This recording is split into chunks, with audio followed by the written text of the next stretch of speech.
All right, everybody, welcome to another episode of Already Verified. And as you guys can see, I have another amazing guest. This is Miss Ariel, Defreeze, therapist, mother, overall philanthropist. We gonna throw that out there because I like the way it sounds. You know what I'm saying? I want to have the word philanthropist put on my name. But this young lady, we have known each other for years, and we were just talking about the importance of Black people embracing therapy, and really what that means and what it looks like, right? Especially in 2024, 25. What do you think that looks like, realistically? Realistically, from my experience just working in school-based services and having founded the Centers for Counseling and Trauma Recovery, that there's a stigma in the Black community associated with mental health and with psychotropic medication, which can sometimes be used to reduce symptoms of depression or anxiety or to help children control ADHD. And so what I think is really important in the Black community is education and really understanding what is it that I'm supposed to get out of therapy, what is my role in therapy, and what are the usages for psychotropic medication. You know, it's crazy that you say that because now, years later, we're starting to see how these studies are coming out, and they're saying, hey, the side effects, they're starting to now see the long-term effects of a lot of these drugs that they put these kids on, and realizing that the juice just wasn't worth the squeeze. What do you feel is the alternative to the drugs, right?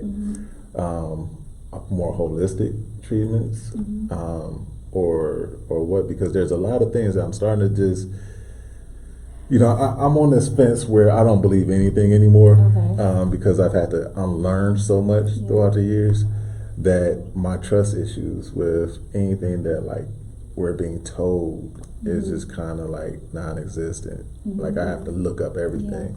So when they say the Ritalins and the, this and that, but then you go and you do the opposite, it's like, So I think that psychotropic medication has a bad reputation because it is effective in many cases, but the research suggests that psychotropic medication is most effective when coupled with psychotherapy. When we're talking about Ritalin and some of the older class drugs that were previously prescribed, like when you and I were younger and we saw kids bouncing off the walls, or some of the complaints or concerns that I hear parents and children both say is that I don't feel like myself, or I feel like a zombie. And so a lot of the class A medications that were used, like medication, I wouldn't say me, but psychiatrists have really moved away from prescribing those, and there are newer medications that are maybe about 20 years newer that are more effective and have less side effects. And so working in school-based services and working with a lot of youth and a lot of Black families, what I found is most important is their ability to know that they can advocate for themselves when talking to the clinicians. And so when I say advocate, I say, what does that look like?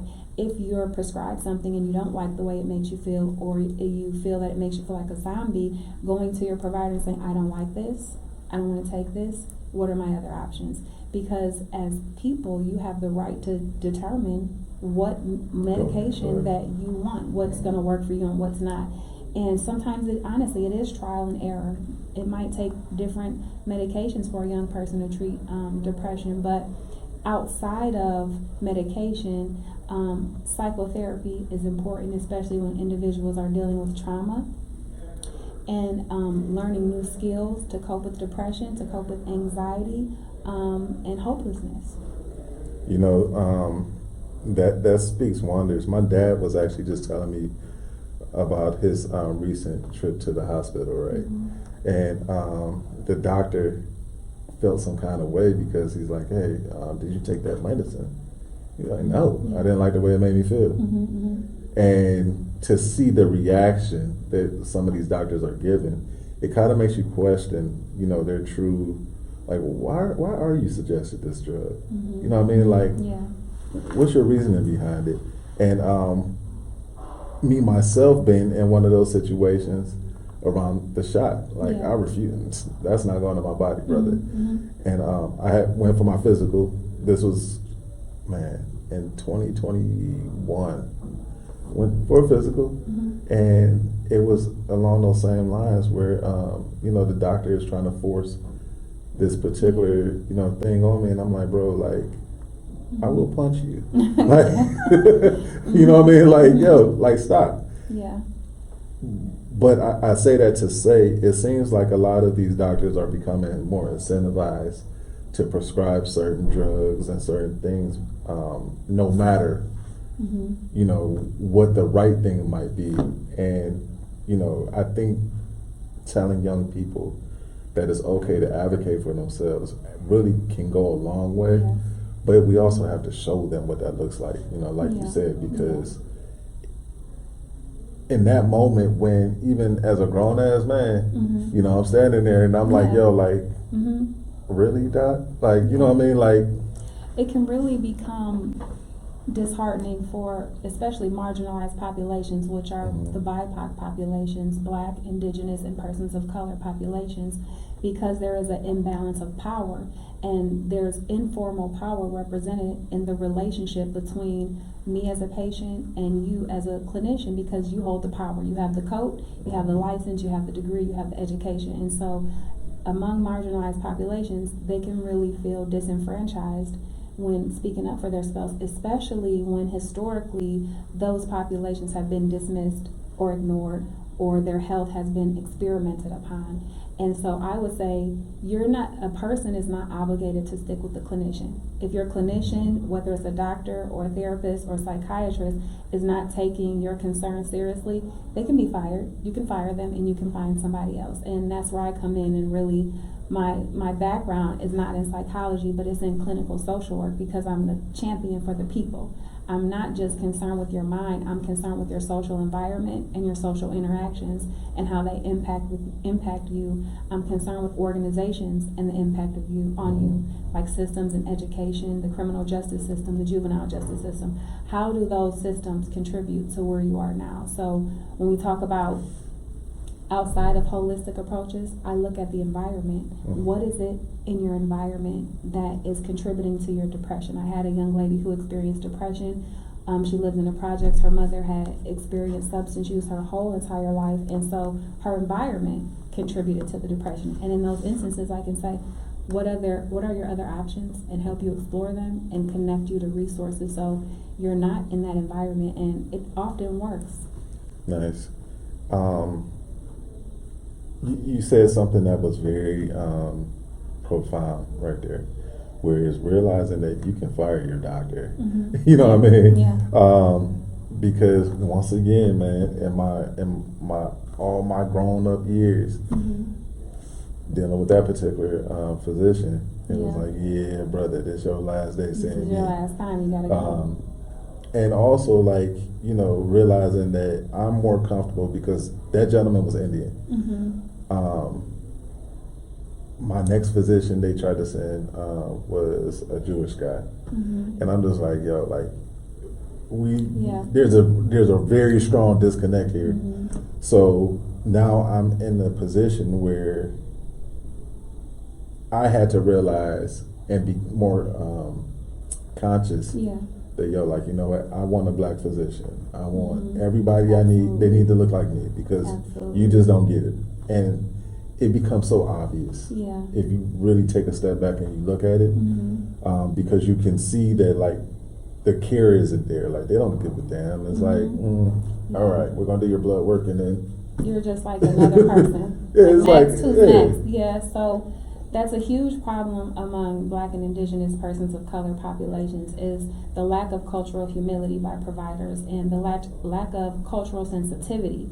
So you can teach this ideology that we should be aware of the experiences that these populations have and how that impacts perception, and how that we need to strengthen relationships knowing that information. But it's very different from meeting someone that's a professional that's saying, I am willing to do this, I am willing to listen to you, I'm willing to understand what you're saying. And so that was another huge reason why I became a Black therapist, because I was looking for a black therapist when I experienced my own tragedy, and my son needed a black therapist, and it was such a huge shortage. But when I did find one, I found that we were able to build a strong therapeutic alliance because we share the same cultural values. He understood me and I understood him, and so I think definitely finding a culturally sensitive provider is really important because they will listen to you more. Yeah. They will understand your experiences more. And I hate to say that, but it's the reality of the where we live today. Yes. You know, a lot of BIPOC populations are dismissed, and stereotypes are placed on them by these providers. So, you know, with the black population, one huge stereotype that I had identified and that you're probably aware of is that black people have a greater pain tolerance than white populations, which is just not true, and no research supports that finding. Pain is pain. Pain is pain, you know, and so you'll find providers that will dismiss a level of pain because black people are stronger. Black people feel less pain. They can tolerate more, and those things are just not true. Those ideologies are just not true. Agreed. Even in that phrase itself, pain tolerance. It hurts. It hurts, right? It hurts me. I'm in like, pain. Yes, Scale of 1 to 10. 10. What does he want here? Like, I said 10. Yes. They have you pick the face. Which face? I said 10. Oh my God. It's just where we're at right now. Yeah. But I do love the fact that we seem to be involved in this great awakening. I hope. Yeah, I think we're going in that direction because people are really identifying the need for mental health, the need to treat whatever the mental health symptoms are, anxiety, depression, whatever it is. People are really, and I'm excited to see that young people are more involved in the health of their mentality than they were in previous years. And, you know, for all my hang-ups on this generation, right? And all my like old man critiques, and it's like, because we're there. You young kids, boy, y'all don't. Back in my day, I'll tell you what. When I was 20. Listen, oh my God. But I will say that they are not afraid to speak on how they feel. Yes. Being a parent, I learned that firsthand, dealing with like my oldest son, and it changed how I interacted with them because I was parenting like my dad. Yes. And not realizing I forgot how that felt. Yes. And my son communicated that to me, like, bro, like.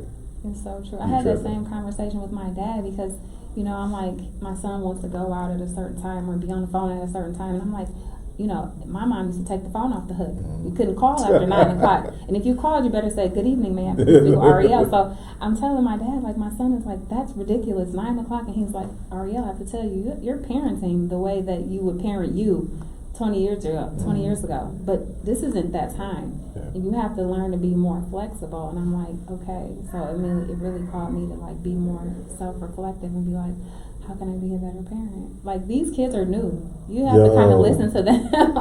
But it's like, and dealing with the nuances that we didn't face at such a broad scale. Yeah. Sexuality, sex in general. Yes. And, you know, it was always there, but it was like, there was this phrase that, like, what happens behind closed doors ain't none of our business, right? Yeah. Well, everything happens in front of the doors, on the side of the doors. Right. On your lawn. Exactly. So it's like nothing is secret anymore. Yeah. So having those conversations and that dialogue with my sons have taught me, you know what I'm saying? Like, hey, man, like, don't be that person. Yeah. Because they will stop talking to you. Yep. That's so true. They'll shut down.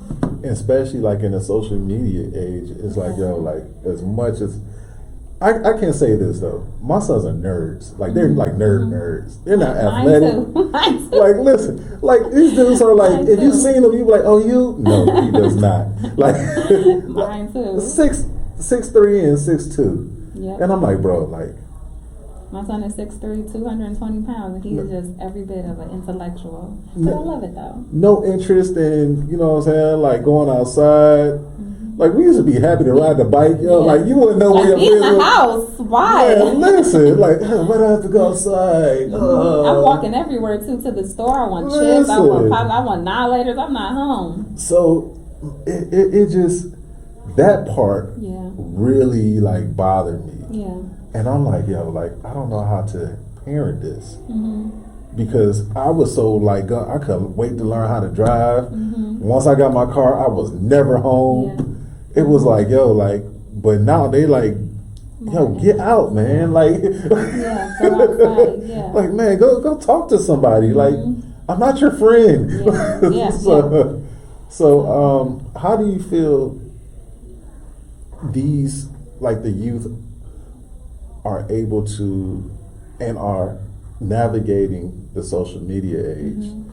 Mm-hmm. Because that's a battle, Yeah. right there. Like, this is grown folks that ain't handling social media very well. Yeah. But it's like when you deal with the kids, it's more so like, yo, I don't know how to tell you that this ain't real. Mm-hmm. You know what I'm saying? Like, how do, from your perspective, you know what I'm saying? Like, how do you tackle like that part of it? Navigate that. I think as a parent and as a clinician, there's two challenges here. The first challenge is that we're dealing with children who experienced a global pandemic. And the result of the global pandemic is the normalization of isolation and the lack of development of good communication skills. And I think one of the greater problems is that they learn to be comfortable being alone, and social media became their friend. And so as a parent, as a clinician, I say, how do you mitigate that? I have children who are very young that I meet that experienced the pandemic, like second grade, third grade, fourth grade. And what I find is they're still continuing to social isolate in terms of just like being at home, wanting to be on their devices, is to really encourage their involvement in social extracurricular activities so that we can kind of mitigate the effects of wanting to isolate. And it's really important for parents and caregivers to model that. So I can't just sit on my phone all day and then tell you, go be social, go join a club, go outside for a walk.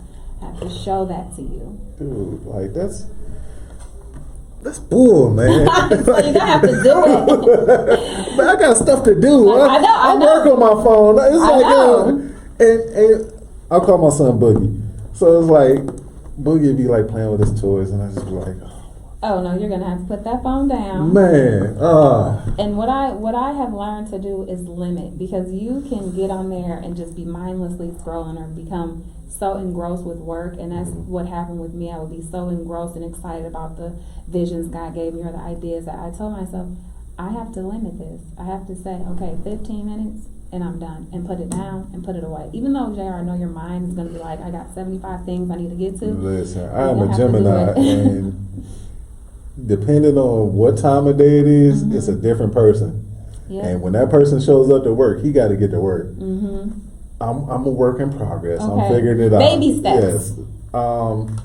But, you know, like, even for me, like, listen, I too am a victim of the death scroll.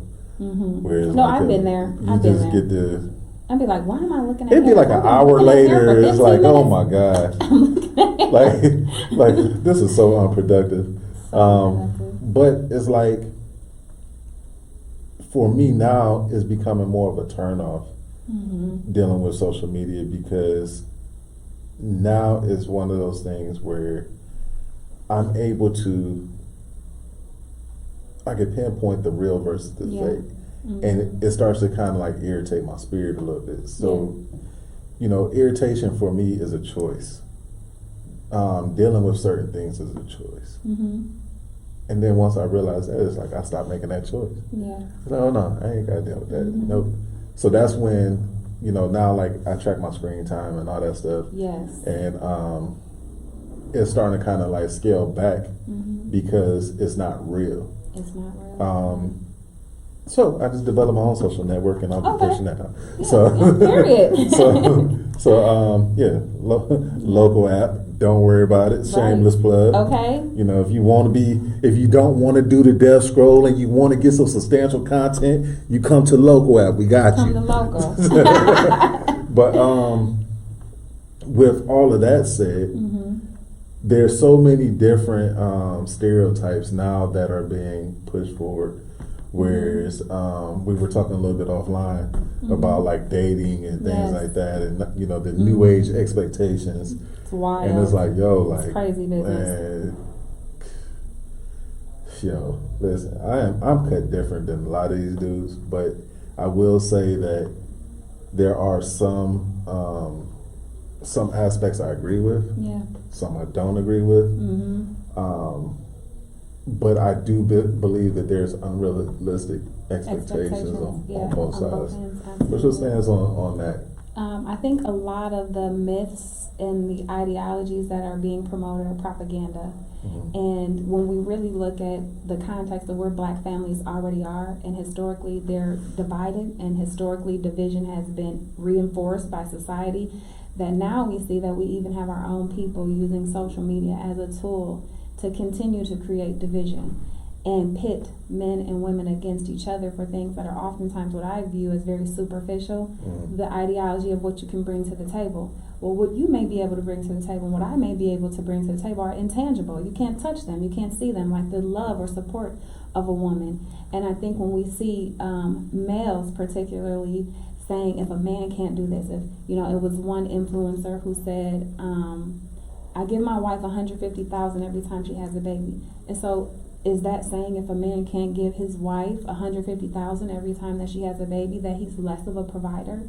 So I think that it creates a lot of unrealistic expectations. I think it creates toxicity among men and women. You know, for me, I just think it's bullshit. Long story short, like, that's what it is. Like, I mean, some of it is like...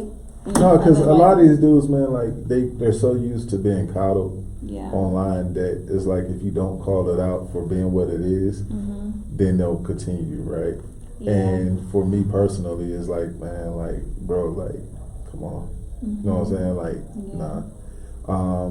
But they're smart because they know that the people who follow them, they're gonna click it. They know that women are gonna be like, yeah, you talking now. And it's conversation points. So that's what we call clickbait. And it's those things that kind of irritate my spirit a little bit. And it's a turn off when it comes to dealing with social media, dealing with people on social media. It's like, bro, like, come on, man. Like, really? We want to see healthy relationships. We want to see connectedness and communication, not what can you give me.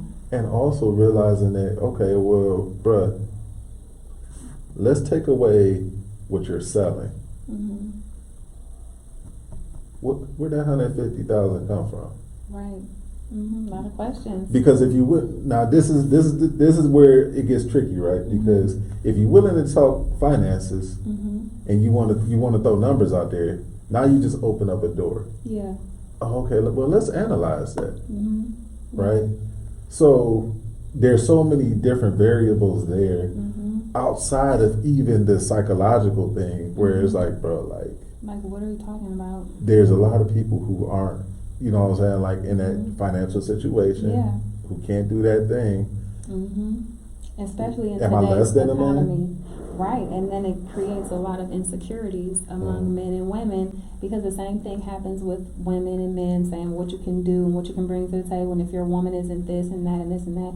And so I'm going to be actually teaching a class regarding toxic social media, because it can create feelings of inferiority. It can perpetuate insecurities, and again, contribute into like dysfunction in relationships. You could be in a perfectly healthy relationship and be influenced by social media in terms of what your man isn't or isn't doing, and now you got to beef with him. He didn't even do anything. It's what you saw on social media that wasn't even real. Exactly. And you know, that goes into having a strong sense of who you are. Absolutely. Unbiasedly. Because we could be very biased, especially towards ourselves. Like, yo, I'm the shit. Like, yo. And it's like, yo, the reality, nigga, you are shit. Right. Like keep it real. So, unbiasedly, like, just being able to look at yourself and say, yo, you know what? I got some work to do. Yes. I do believe that, especially with relationships, we have to be careful with opening certain doors. Because once we kind of start paying attention to those type of people and who we're receiving counseling and guidance from without the proper receipts as to what this is going to look like on the back end, we can lead ourselves astray, and next thing you know, you 70 lonely. And it's important to note other people's biases. So if you're talking to someone or you're getting advice from someone who has several failed relationships and is bitter or angry and hasn't really resolved their hurt, they may be biased towards you and give you information that may sabotage your relationship because they're still hurt. So they're projecting that anger onto you, and then you're projecting that on to your spouse, and now neither one of you are getting anywhere. Exactly. I always say, if you have someone that's a licensed, trained professional to go that route, because they're usually neutral.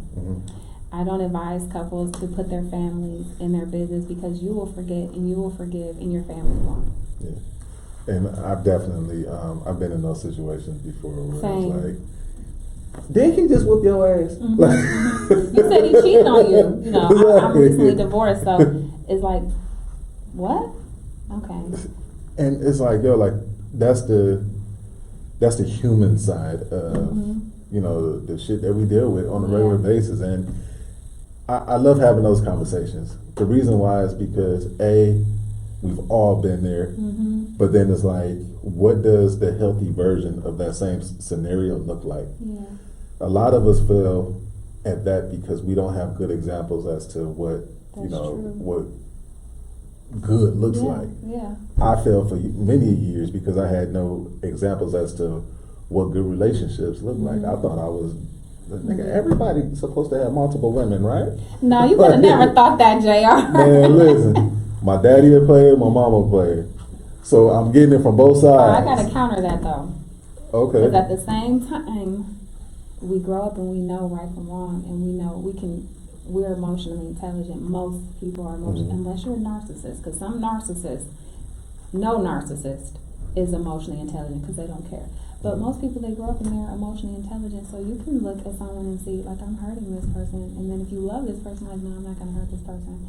So I think that recognizing dysfunction in previous relationships, that gives a person a greater sense of, hey, I don't want to be that. And I have a friend who's married, and both of them witnessed some dysfunction in their parents' relationships, and they tight right now. They like this. So that ain't no excuse. So I will say this. To my defense, okay, I did reach a point where I got tired of getting what I was getting, right? Yeah. And I realized I had to do things differently. But I'm getting counseling from someone who is still doing the thing, right? Okay. So I'm like, nigga, you can't tell me not to do that if, So I'm seeking healing in the place where I found the pain. Okay. So it's like, all right, you know what I mean? Like, we only know what we know. I wasn't at a point where I was ready to accept therapy at that time or anything like that. So it's like, and I'm just speaking like full transparency as a man. Yeah. We get to a point where, okay, I know I definitely need to do better. Yeah. But what am I doing wrong? That's so interesting. Because as a woman, I'd be like, you know what you're doing wrong. Like, just fix it. But many of us will, right? Because as a man, you really, you know what I'm saying? Like, so because we don't get to experience ourselves. We with ourselves every day, but we never get to see ourselves. Yeah. Right? So all we get to go by is how something that we've done made somebody else feel. Right. And we're getting a reaction. So we're getting the reaction to our original action. Yeah. So we never really, it's like, damn, by the time we catch it, it's done. Happens. Well, hopefully. Yeah. For me personally, I had to realize that I had to unlearn a lot of stuff. I had to forgive also because I got bitter. Yeah. Yep. I'm like, yo, like, and bitterness will sabotage you. Man, listen, I got to a point where I'm like, yo, like, both of y'all effed up. Mm-hmm. And I really had to, like, okay, Do some you know what? But everybody's not to that point, especially like now that we have all these other sources. Yeah. We're scrolling, we see relationship goals, we see this, we see that. Mm-hmm. Fast forward. Yep. Oh, he got a baby on the way. Mm-hmm. Oh, I thought this was goals. Yeah. Right? Exactly. Yeah. So now it's like we continue to get sold a bag of bad goods. Yeah. And we just keep buying it. Yeah, and people are biased, so they tend to click on what resonates with them. Mm-hmm. If I've been hurt and I've been cheated on, I keep clicking on posts like I block my ex and never forget I get men and all this, then it's reinforcing what I want to believe. Yeah. And it's going to be pretty hard for me to click on something else that may say, sis, it's time to heal, or it's time to talk about your hurt, because that's not the place that I am. So I totally get that. Like, it takes a time for someone to be like, I want to do this self-discovery, but you got to first, this is what we say in therapy, there's contemplation and then action. I got to recognize there's a problem, but I also got to be ready to act. And then I got to actually act. Yeah. So it's like 3 steps I got to get to, and most people, you know, they teeter back and forth and they struggle with, do I really have a problem? Like when you mentioned you weren't ready for therapy. Some people are not like, sure, is this like a therapy thing? Like, maybe this is a normal thing, you know. And a lot of behaviors we see, especially in the Black community, it's like normalized infidelity and hypersexuality, promiscuity. Those things are normalized, and so we may not really feel like it's a problem if a man has multiple women. It wasn't. All right.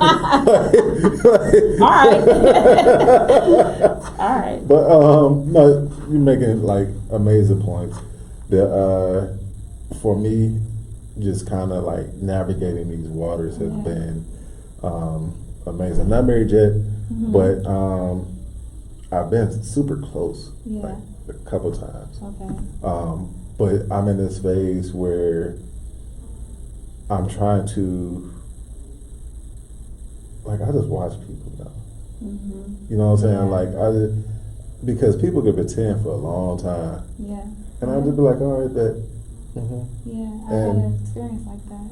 So now I'm just watching, and I'm just kind of like learning and allowing that to kind of dictate how I move forward. But it's tough. It is, yeah. You know, and especially when you're trying to gauge, is this the one? You know what I'm saying? Like, are you ready to settle down, Jay? That's what it sounds like. I'm in a space where I'm kind of like, yo, like, yeah, you know what I'm saying? Like, I'm not afraid of it. That's beautiful. It's just, I don't want to be one of those people who you get blindsided one day. You know what I'm saying? Like, you wake up next to somebody and that's not who you went to sleep with the night before. Yeah. It's like, who the fuck is you? Yeah. You know what I'm saying? Like, because people pretend really well. Like, they go hard on the pretend side, and you'd be like, yo, like, you're not even the person I know. Who even are you? And this thing is like, I don't argue, right? That's my thing. It's like, yo, like I, opened up. I believe things are a choice. And then something is making me feel strong enough where I feel like yelling. That's a choice for me. And I'm very good at, and this is something I probably need to work on. Okay. But I'm very good at being like, yo, well, what is the though? Is it like like I'm done with you, or like I need space? What is the That can mean all of the above. You know what I'm saying? Because to me, it just becomes a choice at that point. Like, all right, so she's been talking for 8 minutes. And what is that, like her time is up on the conversation?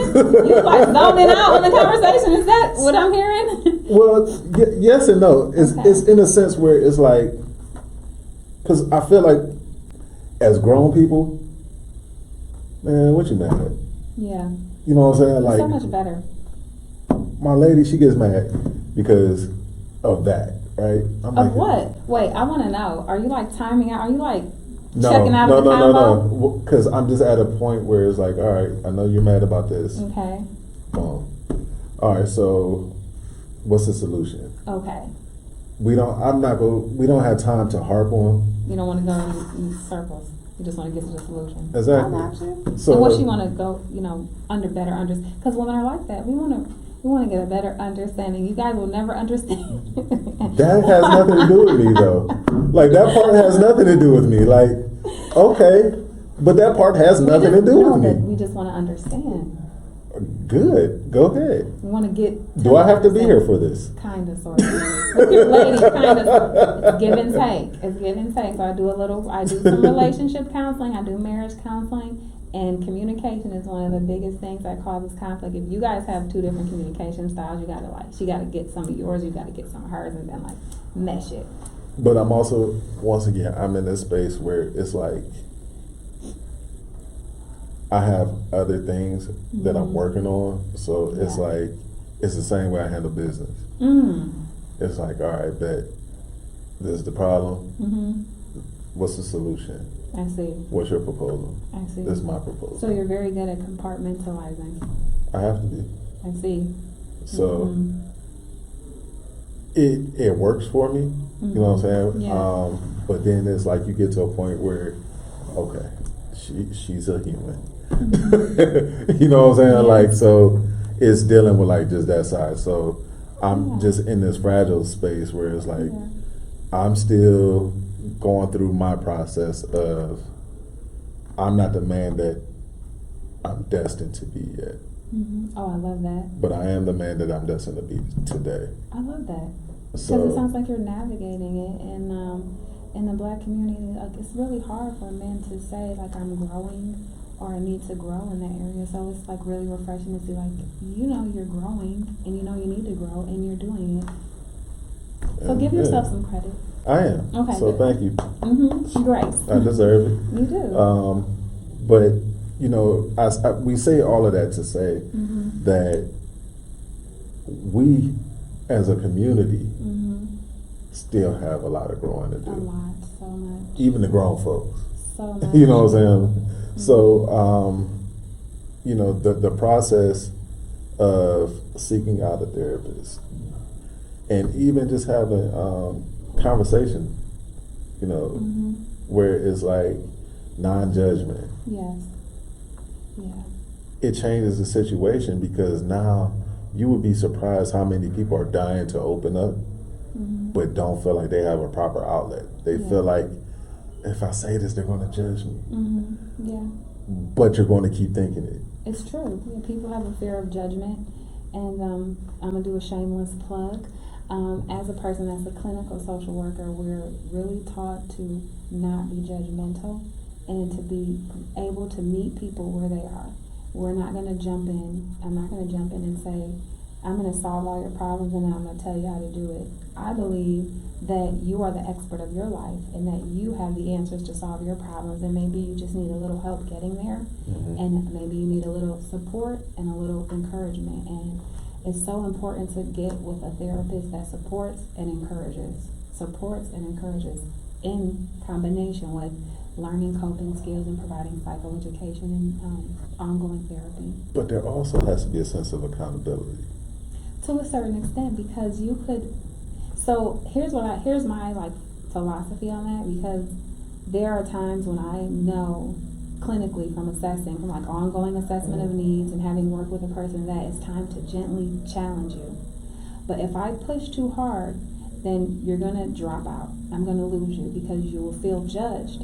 So it's in therapy, it's a very fine line with knowing when to gently challenge and when to back off and to kind of keep kind of doing that, because what you don't want to do is be with working with someone for a year and then you say something that comes off as judgment and they're gone. You never see them again. So I think it is important to a certain extent to gently challenge and to hold accountable, but it has to be done ever so gently. because I know people's egos are really fragile. People's egos are really fragile. I am not that person. If you don't tell me, like, that's the difference in people. And this is where I have to take the step back and be like, okay. Yep. How you think about things isn't how everyone else think about things. Yeah. But I do believe that we have to get to a point where we're not afraid of accountability and understanding that the accountability isn't judgment. It's, yo, I need you to see that you messed this up. So you see it. That's it. Once you see it, you can't unsee it. But your acknowledgement that, yo, I did that wrong. Yeah. But you'll have people who will see it. They'll have the fact right there. They'll have the evidence, the proof, and they'll still be like, no way. You tripping. And you know what? I've dealt with people like that. And my way of dealing with those people now is I don't. Exactly. It's too frustrating. It's like, yo, like, okay, cool. I see where you're at right now, and I'm making a conscious decision not to be there. Right. So that part is where we have to say,